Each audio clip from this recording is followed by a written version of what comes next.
Secret Garden merupakan salah satu destinasi wisatawan yang penuh dengan kehidupan. Secret Garden bukan hanya menyediakan tur edukasi, tapi mereka juga memiliki suasana yang indah. Di sini kita bisa menemukan berbagai komponen yang saling berinteraksi satu sama lain. Terdapat komponen biotik yang merupakan makhluk hidup. Di sana, terdapat tanaman hijau yang tidak hanya mempercantik taman, tetapi juga menghasilkan oksigen dan makanan bagi makhluk hidup lainnya seperti hewan dan juga manusia. Salah satu hewan yang hidup di sini adalah luwak. Luwak merupakan hewan mamalia yang termasuk suku musang dan juga garangan. Terdapat hewan lainnya yang terletak di kolam, yaitu ikan. Terdapat banyak ikan koi dengan berbagai warna. Ikan koi adalah ikan hias air tawar yang berasal dari Jepang dan termasuk dalam keluarga ikan karper.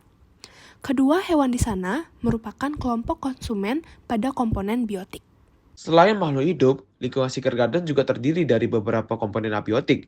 Komponen abiotik adalah semua unsur tidak hidup yang ada di lingkungan dan memengaruhi kehidupan makhluk hidup di dalam ekosistem. Terdapat beberapa komponen abiotik di sana seperti air, tanah, dan bebatuan. Air di sana digunakan untuk tempat tinggal ikan koi. Sedangkan batu-batu ini menjadi tempat berlindung bagi serangga kecil. Sementara tanah yang subur menyediakan nutrisi penting bagi tanaman. Nah, semua komponen ini saling berinteraksi dan membentuk ekosistem yang seimbang. Dengan memahami hubungan antara komponen abiotik dan biotik, kita bisa lebih menghargai dan menjaga keindahan Secret Garden agar tetap lestari untuk generasi mendatang. Jika kita kaitkan ke dalam materi biotik dan abiotik, maka semua karyawan di Secret Garden tergolong ke dalam komponen biotik. Sedangkan jika kita kaitkan ke dalam materi kependudukan, maka karyawan-karyawan di Secret Garden rata-rata sedang berusia 18 hingga 30 tahun. Usia ini masih termasuk usia produktif, di mana usia produktif di Indonesia mencakup 15 hingga 64 tahun. Dan usia ini masih mendukung pembangunan serta ekonomi dari negara ini.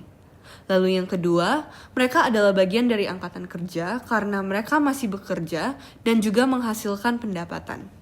Struktur umur penduduk adalah pembagian penduduk berdasarkan kelompok usia, yaitu usia muda, usia produktif, dan usia tua. Ketika suatu negara memiliki struktur umur yang didominasi oleh kelompok usia muda, hal ini mencerminkan potensi terjadinya bonus demografi di masa mendatang. Lalu, apa itu bonus demografi? Bonus demografi adalah kondisi di mana jumlah penduduk usia produktif, yaitu sekitar 15-64 tahun, lebih besar dibandingkan dengan jumlah penduduk usia non-produktif. Situasi ini dapat menjadi peluang emas untuk mendorong pertumbuhan ekonomi.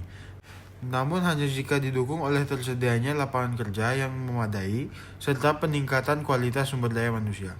Dengan kata lain, bonus demografi akan memberikan dampak positif apabila penduduk usia produktif dapat bekerja secara optimal, sehingga mampu meningkatkan daya saing nasional dan mendorong kemajuan pembangunan.